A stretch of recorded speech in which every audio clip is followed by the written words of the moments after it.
Today we're tackling something that, well, feels ripped straight out of science fiction, but it's increasingly shaping our reality. Deepfakes. Exactly. It's a huge topic. We're going to try and cut through some of the noise and give you, the essential understanding of this rapidly advancing technology and its growing influence. Okay, so maybe for anyone who's not quite sure what exactly is a deepfake. Well, think of it like synthetic media videos, audio, images even, Yeah. where AI, specifically deep learning, has been used to alter or completely create content. And the goal is to make it look or sound completely real, right? Like indistinguishable. Pretty much, yeah. And it's not just the super sophisticated stuff either. There are simpler manipulations, people sometimes call them shallow fakes, using more conventional editing tools. Got it. And why should you, our listener, care about this? Because this isn't some abstract, distant future problem. I mean, the rise of deepfakes is happening right now and at a really astonishing pace. Absolutely. So our goal in this deep dive is to understand that growth, explore the impact it's having across, well, various parts of society, and maybe look at potential ways we can navigate this new landscape. And the numbers really are kind of mind-boggling. The amount of deepfake content out there seems to be roughly doubling every 6 months. Doubling every 6 months. Wow. Yeah, there's a report from Deep Media suggesting around 500,000 video and voice deepfakes were shared just in 2023. 500,000. Okay. And the projection. They think we could see as many as 8 million by 2025. That gives you a sense of the sheer scale we're talking about. 8 million. It's almost hard to wrap your head around. And what's driving this explosion? Well, it seems to be two main things. First, the AI tools themselves are becoming much more powerful and, frankly, easier to get hold of. Right. More accessible. And second, there's just vast amounts of data, images, videos, audio available online to train these AI systems. Okay, so the tech's getting easier, the data's there. How do they actually spread so fast? Well, that's where social media platforms really come into play. They are undeniably central to this whole equation. Because they're designed for sharing, right? Rapid, widespread sharing. Exactly. Which, unfortunately, makes them kind of ideal vectors for deepfakes to just go viral. And that's a key point to consider because while the tech is spreading, general awareness seems pretty low. I saw a 2022 iProof study. Oh, yeah, I think I saw that one. It found less than a third of people globally even knew what a deepfake was. That's a huge information gap. It really is. And that gap creates a real vulnerability, doesn't it? Okay. Especially for the spread of misinformation. Definitely. And that vulnerability has serious consequences, particularly if we look at, say, politics. Oh, absolutely. Deepfakes have the potential to be incredibly potent tools for manipulating public opinion, influencing elections, you name it. We've already seen some pretty concerning examples, haven't we? Like that deepfake video of Ukrainian President Zelensky. Right, the one where he supposedly told his army to lay down their arms. Yeah. I mean, that single piece of fake media, it could have sown so much confusion, undermined morale at a really critical moment. Exactly. And this kind of thing just pours fuel on the fire of the broader problem of misinformation and fake news online. It makes it exponentially harder for anyone, really, to figure out what's genuine and what's just fabricated. And it's not just about misleading people individually. There's a real economic cost to all this fake information swirling around. You mean like impacting markets or companies? Yeah, and just the general cost. A study by the University of Baltimore and CHU estimated that fake news cost the global economy something like $78 billion. And that was back in 2020. 78 billion. Wow. Okay, so shifting gears a bit, what about the personal impact? Privacy must be a huge concern here. Oh, absolutely. Deepfakes can be used in deeply harmful and invasive ways. Creating non-consensual intimate content is, unfortunately, one of the most prominent examples. And that's not just a theoretical worry, is it? I mean, think about the actors' strike in 2023. Right. A major point of contention was the unauthorized use of AI in deepfakes to replicate actors' likenesses. For commercials, for films, without their permission or proper compensation. Exactly. It really highlighted the very tangible privacy issues and just how urgently we need clear legal safeguards around this. So politics, personal privacy, what about the business world? How are companies being affected? Well, it's interesting because deepfakes are opening up new avenues for fraud there, too. We're seeing scams involving CEO impersonations. Like Pretending to be the boss to authorize a payment? Precisely. Or creating fake videos or audio messages to manipulate stock prices or damage a competitor's reputation. Yeah. Fabricated business communications, that sort of thing. And the financial stakes involved can be enormous. I read about a recent case, a company lost, was it $25 million? Yeah, that Hong Kong case was wild. A phishing scam that used a deepfake video conference call. The employee thought they were talking to the CFO, other colleagues. All fake. $25 million. It just shows the level of financial risk businesses are facing now. And the financial sector more broadly, I mean, it's becoming a prime target. We're seeing reports, like in the Wall Street Journal and one of our sources from Argentina, pointing to a definite rise in fraud that's powered by deepfakes. So things like fake phone calls from your bank. Exactly. Or really sophisticated identity theft schemes. It feels like criminals are getting better at using stolen personal data, maybe from breaches, and then layering deepfakes on top to make their scams, well, much more convincing. That seems to be the trend. The New York Times noted that, and the FPC stats are pretty stark too. Over 300 million people in the U.S. hit by identity theft between 2020 and 2022. 300 million. With estimated losses around $8.8 billion. It's a massive vulnerability. Okay, so fraud, finance. What about something like marketing? Is there potential there or just risk? Well, it's interesting. Our source from Argentina actually presents it as a bit of a double-edged sword. How so? On one side, you could see potential for maybe genuinely innovative campaigns, personalized ads, virtual brand ambassadors, that kind of thing. Okay, I can see that. But the other edge? A huge risk of creating misleading ads, manipulating consumers, and just fundamentally eroding trust. If people can't trust what they see in an advert. Yeah, that's a problem. Are there rules emerging around this? There are. We're seeing legal action in places like Texas and California targeting deceptive uses. And the EU's AI Act, that's a big one, aims to set ethical guidelines for AI use, including in marketing. Right, trying to get ahead of it. Let's zoom out again to the tech itself. How fast is this whole deepfake technology market actually growing? The numbers are pretty explosive. A recent analysis pegged the market at around $563.6 million in 2023. Okay, $500 million or so. But the projection is for it to hit nearly $13.9 billion by 2032.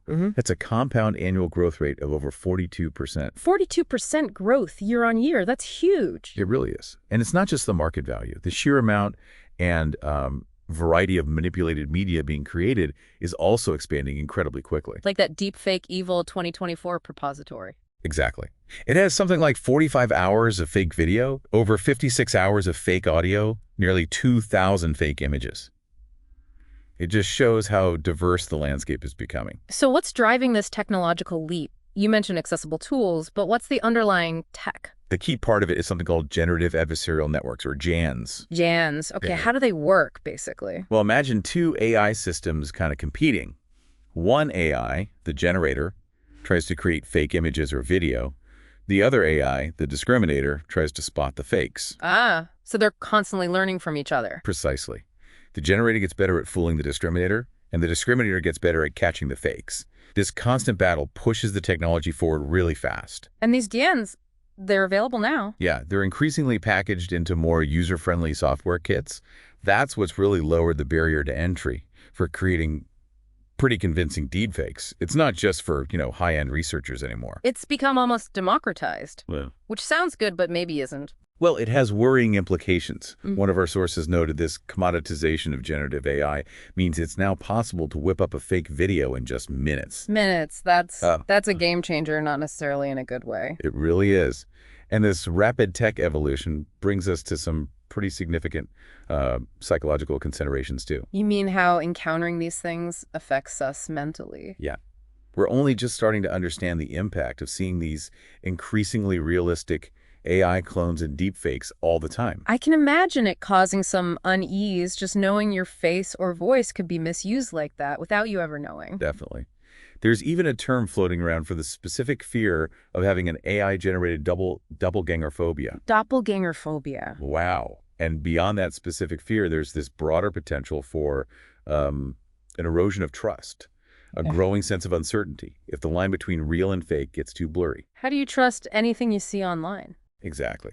And interestingly, some research even suggests that AI-generated faces can sometimes be perceived as more real, more trustworthy than actual human faces. Wait, more real than real? How does that work? It might be because they average out features, removing imperfections. It's complex, but it adds to the confusion. There's this concept called the liar's dividend. The liar's dividend. Yeah, where it becomes easier for actual liars to dismiss real evidence as fake, precisely because everyone's so aware of deepfakes. It muddies the waters for genuine information, too. That's a really unsettling thought. It forces us to constantly question the authenticity of everything. And it raises some fundamental questions about identity, too, doesn't it?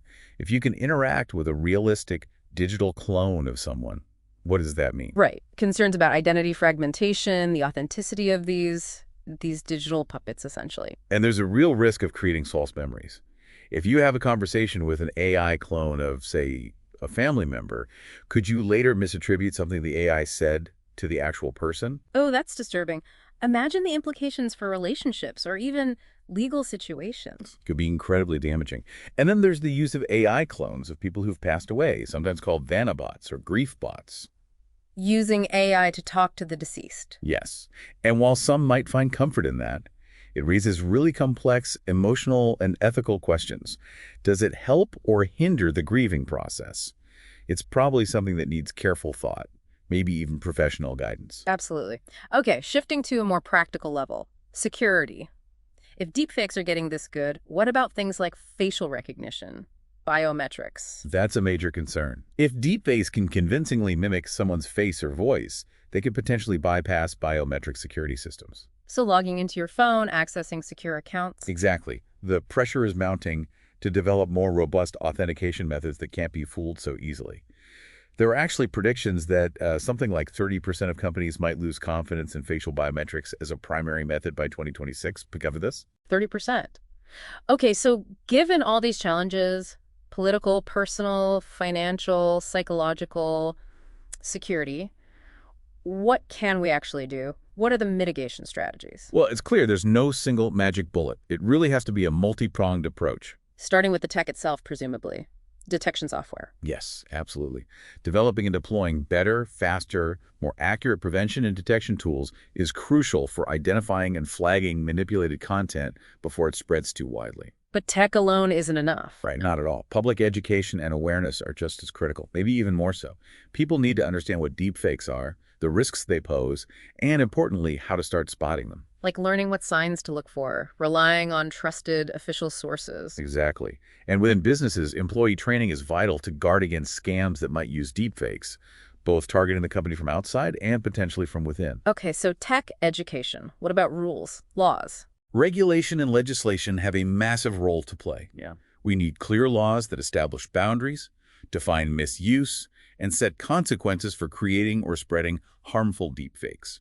Like the UK's online safety bill update. Is that an example? That's one example of governments trying to grapple with this. Hmm. But because the internet is global, international cooperation is going to be absolutely key. One country's rules won't be enough. Makes sense.